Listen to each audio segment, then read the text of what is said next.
একটা কথা তোমাদের প্রত্যেককে খেয়াল করিয়ে দিই, আওয়াজ যত দূরে যায়। আমাদের এই এলাকায় রাকেশ শেখ বলে আমারই ছোট ভাই আছে,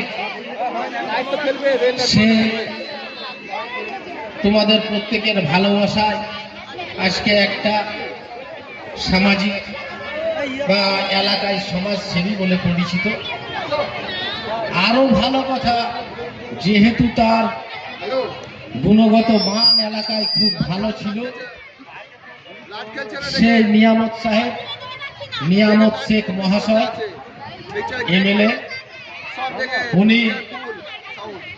তার নাম শুনে তাকে একটা যোগ্য রাজনৈতিক জায়গা দিয়েছে